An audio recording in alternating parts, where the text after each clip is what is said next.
What's up, everybody? Welcome back to Unknown Coatings. Got a pretty cool brake job video that I'm doing on these. There's quite a bit of work, plus we're using some titanium hardware and some other stuff. This part of the video, I'm just breaking these bolts loose. Occasionally, these bolts are kind of a pain in the ass in these particular calipers, so I always disassemble them first. I'll actually reassemble them for this. All right, next up on these is going to be removing not only the Acura text, but this little line that is right here. I want this area completely smooth. Plus, these aren't going on an Acura. They're going on a Honda, which, sure, same thing, sort of. So we're going to throw these on this sander. I'm actually at home currently. But I'm going to throw these on this sander and get these smoothed out. So the reason that I'm using this particular type of sander as opposed to just taking like a grinder with a flapper disc or something along those lines and knocking down all these letters is every time I've done that in the past, it tends to not leave like a nice, perfect, flat surface. We're obviously doing it this way. I am absolutely going to end up with that surface, which you guys will see at the end. The finished product is like absolutely perfect. Doesn't even look like there was ever any letters on this. I don't know why I have like a slow motion shot right here, but it does look kind of cool, I guess. No big deal. And this I'm just going to run through popping these pistons out. There are a couple different ways, which I've shown in different videos. This is probably not the safest way, especially with now that I'm looking at it, pointing directly at the camera. It did just spray brake fluid all over the lens of this camera, or phone, I guess is what I'm recording this on. Basically clamp a plate over a piston so that piston can't pop out. Then just shove air through the crossover and it pops the piston out. Once those are all out, a really common issue with these RL calipers is these little pad slider screws. They're just like a little M5 screw. They seize almost every time. They're an Allen head. The Allen head strips as soon as you try to use it. I pretty much don't even bother trying to remove them the normal way anymore, just because, you know, these are old. These are almost 20 years old at this point, and there's just no point in messing with them. So I take a grinder with a cutoff wheel, clearly, and then just cut a groove into them. You know, anybody who's worked with car stuff has probably had to deal with this similar problem, cutting a groove in it so that I can go ahead and use a screwdriver. Before that, I hit it with a torch. The reason I do that is to heat up that metal and expand it in the hole, which will kind of stretch the hole out a little bit, which will make the bolt obviously come out a little easier here. You can see here, it pretty much just spins right out. It is incredibly hot, obviously, so be very careful. There you can see I tried doing it without heat, didn't work, so I'm throwing some more heat at it to get the other side off. I absolutely recommend this to everybody. This has never not worked for me. You know, it adds a few minutes, obviously, you know, grinding it and all that. All right, so now that we got all these screws out, obviously cut the slot, cut into them. We're gonna be replacing these no matter what. Luckily you got somebody to send us some more of those. I just go over the top of these with Scotch-Brite because occasionally these have, it's not even corrosion, honestly. It almost feels like something gets between them. I mean, this stuff all just wipes off. That's from water, but these are a little rough sometimes, and I don't really know why. I've never actually figured out what the stuff is. It's almost like something gets between these two when they're sealed or when they're assembled. I always just suggest knocking it off real quick. It's very simple. Don't gotta worry too much about it. And the next step we're gonna be is taping.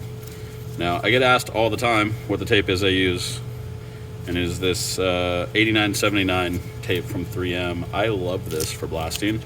It sticks down super well. It cuts fairly cleanly, I mean, for tape that you're gonna be using for this purpose. And when you remove it, it does not leave adhesive.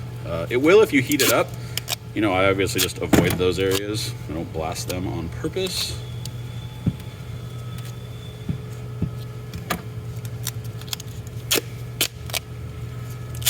And I hope you guys are ready for more brake tutorials, because I have been getting a ton of brakes, mostly sent in from people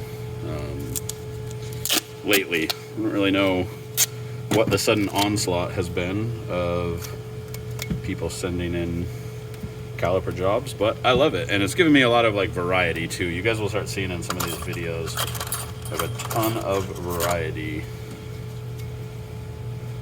So obviously we're going to need to trim these now,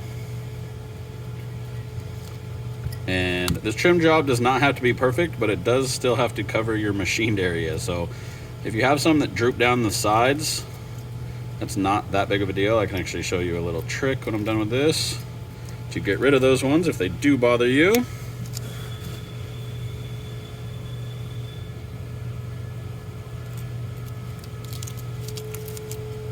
And you guys will know, I don't know where this video comes out in reference to the other videos, the other video rather that I did of another set of these exact same calipers. I did them in yellow. I'm sure that video has already been posted. Hopefully this one's not right by it because it is the same type. Although this one is a lot more of a project between the shaved letters and some extra little surprises that you guys will see kind of as these get assembled. I'm sure you've already seen it based on the thumbnail for this video, as well as the picture in this video kind of gives away some of the surprise. So we've got these done. Now I am going to end up making a file to cover these holes. I'm going to tape them right now. I don't know, I can never decide, because you can see the washer that goes into these is, or the bolt that goes into these, you can see it doesn't actually cover this whole thing, so I don't want to cover this whole thing. I try not to have a lot of powder down in these when the bolts snug up to them. Although this time we aren't using powder coated bolts, we're using titanium bolts. So I have washers that go with these that fit in here. Oh, I just put tape on that. Obviously that's not going to go through. But I'm probably just going to do a coat of powder on those and then mask them, so that way they're protected. That way I can blast them now and protect them with powder.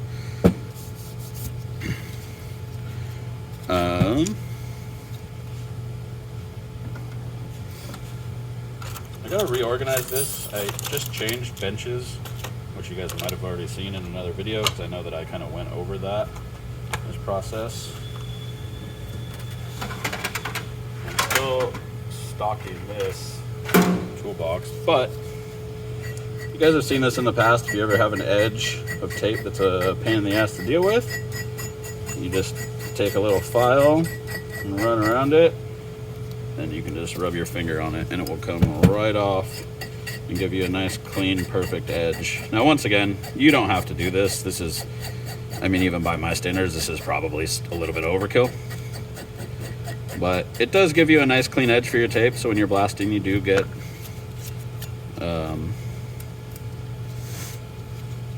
to blast right up to the actual edge of your tape line that you're going to be creating. These calipers are absolutely disgusting. These are, I don't remember if these ones are Wrecking Yard ones or not, but I get these from Wrecking Yards a lot. I assume that other customers get these from Wrecking Yards a lot as well. They're actually pretty cheap. I know the pick and pull nearest my house has these breaks in there every so often, and on, I don't know if they're days or weekends, occasionally, or like a whole week, they'll have, like, you know, brake stuff is on sale. So calipers, rotors, drums, you know, whatever you might need are on sale. And when that's the case, I usually just go buy any desirable brake they have, because you end up spending like $15 per caliper or something, and it makes it well worth it to go buy those, obviously.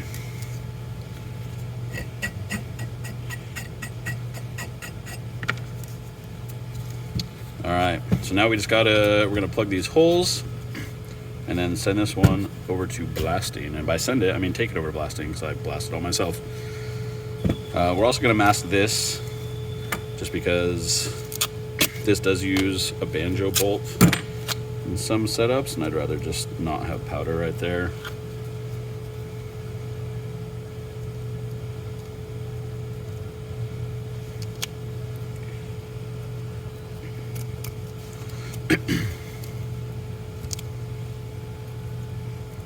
One of the reasons that I haven't been doing a ton of videos, I got sick, I don't even know, like a month and a half ago now. And I've been fine, but you can hear that. It's like crazy cough that I still have.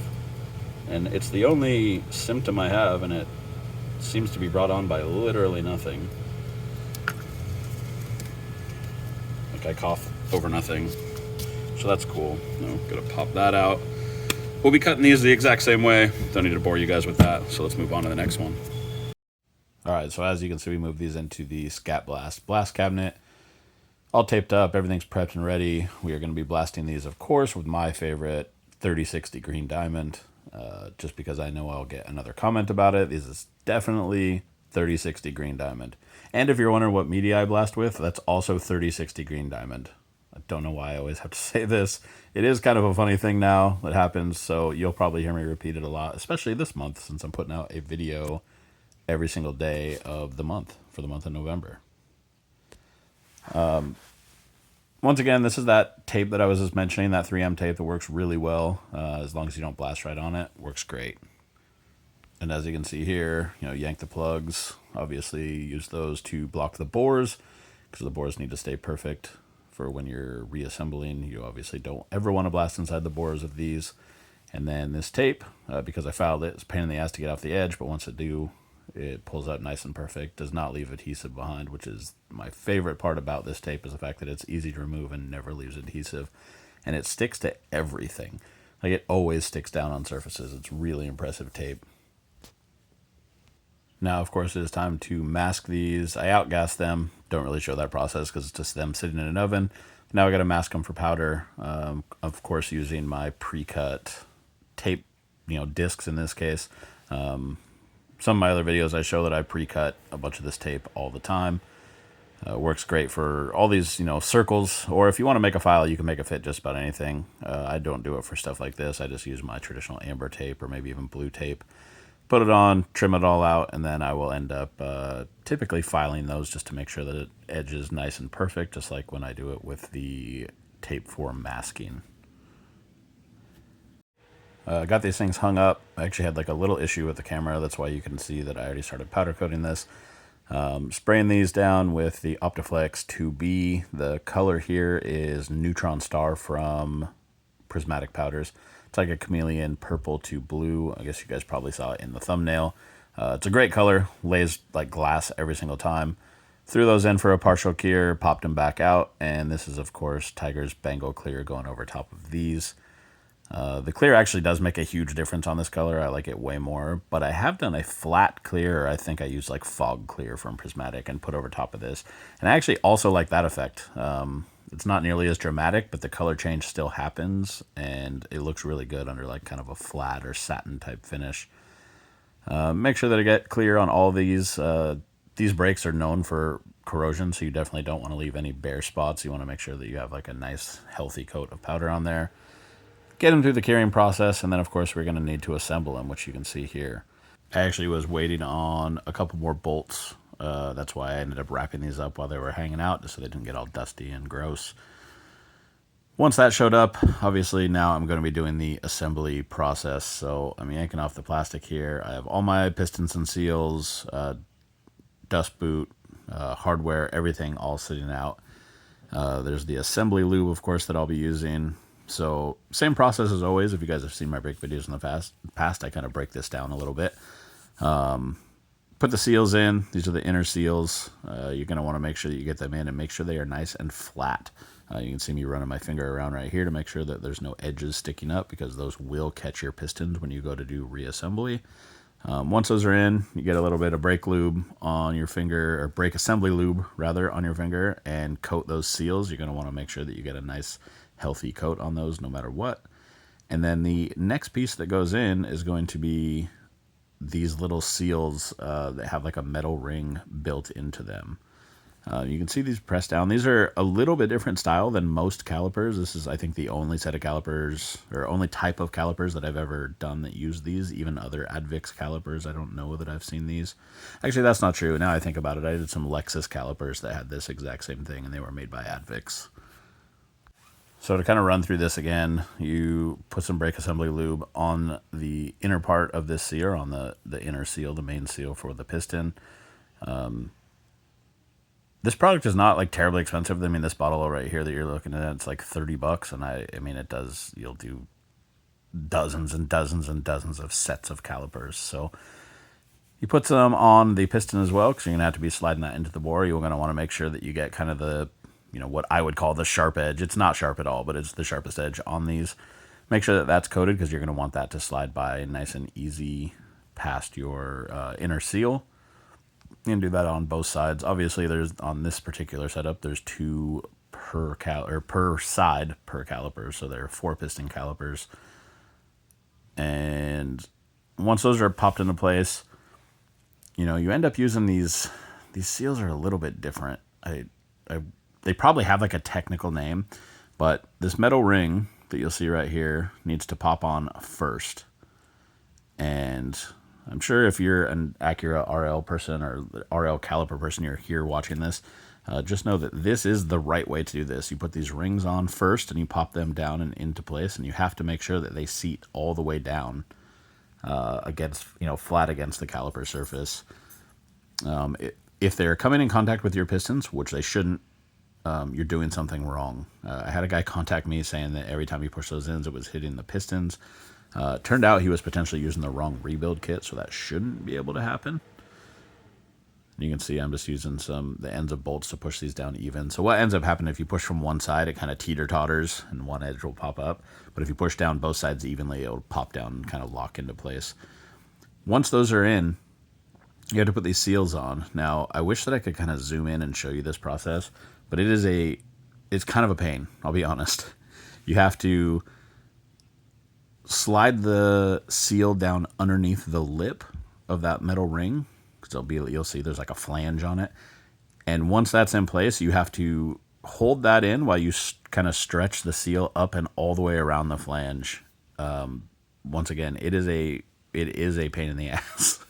It's very hard to do because you also have to do that while getting the inner part of that seal to pop into the piston. Here you can see me pressing the piston down to where it needs to be, because it basically needs to be recessed all the way in. It can be sticking out a little tiny bit. I tend to just shove it all the way back down. Makes the most sense and definitely makes the task a little bit easier. You'll see me, I don't struggle with this. I've done it enough times, but it is a little bit frustrating, and you do have to be careful. You don't want to rip the dust seals. Ripping the dust seal suck, because then you'll end up getting brake dust all over your piston bore, or on the outside of the piston, and then that's going to be dragging against your dust seal, which is going to wear out your dust seal, which of course can make your brakes fail, which is a real bummer. As you can see, I'm struggling with this. Like I said, I struggle a little bit here and there with these just because they are frustrating. I feel like what happens is on each half of these calipers, I end up getting one on real easy, and then the other one is a pain, and they're identical. So I'm not really sure why that happens to me, but it is what it is. There you can see I got it locked in place. Everything's good. Now this one I'm making all even. You kind of end up rolling the edges of them. You just got to make sure that those are all flat and smooth. Admittedly, operating the brakes and getting the pistons to pop out will probably straighten out the seals in the way that I'm talking about right now, but that's a hard thing to explain to a customer. So I end up making them perfect to give to the customer. Makes way more sense. Putting the pad sliders in, once again, good luck getting these from Advix. They do offer them. It is a huge pain to get them from them. I was blessed to have a guy who watches my videos send these in. So holding these in with this is a M5 titanium bolt. Put a little bit of Loctite on these because you do not want these vibrating loose. Blue Loctite, don't use red. The red does not like titanium and aluminum touching each other for some reason. So definitely use the blue. Get those all in place. Tighten them down nice and tight. I'm sure that there's a torque specification. I have no idea. I'm using an Allen wrench. Don't have a way of testing it or setting up the torque anyway. Set those off to the side. Now I'll be throwing in this has a full titanium package. So this is assembly bolts. Bleeders are titanium. The banjo bolt, which I'm threading in right here, is titanium. Basically every single thing could be titanium. These are the seals that you need to put back on. You can see those 2 little rings. They're just little O-rings. You'll want to use new ones of those. Don't reuse those. Those are the thing that wears out the fastest on these particular calipers. And then dropping the titanium bolts down into place. Hand threading them just to hold that in to make sure that the O-rings are staying in place. And then, of course, I'm going to need to tighten these, putting the caps on the bleeders there. But that is essentially the assembled caliper. ended up taking a socket here, tightening all these bolts down just to kind of clamp them in place. I do go through like a torque procedure. It is a little more complicated, and I actually don't want to explain it on here because these are titanium bolts, and there's some variances in regards to whether I'm using titanium or original steel bolts. I don't want to confuse anybody. If you need to look this up, or if you want to contact me about the specifics of using this type of titanium hardware and what you torque it to, feel free to do that. But this is the end result. As you can see, they're like a cool chameleon, blue to purple color. All the burnt titanium hardware here. That's a banjo bolt, which means there's crush washers that seal on there. I did do these Advic stickers. These stickers will not last on here. This vinyl would not last on brakes that get hot, or more specifically, that gets a lot of UV exposure. This type of vinyl kind of sucks for that. The client wasn't sure exactly what he wanted to do with logos, so I just did these to give him some ideas. Obviously, it's up to him now what he wants to do. But they turned out absolutely great. As you can see, the color's super vibrant. The titanium hardware looks awesome. There's all the brand new pad sliders, brand new seals. All the pistons had been ultrasonic cleaned as well. I hope you guys enjoy this video. Look forward to the next one.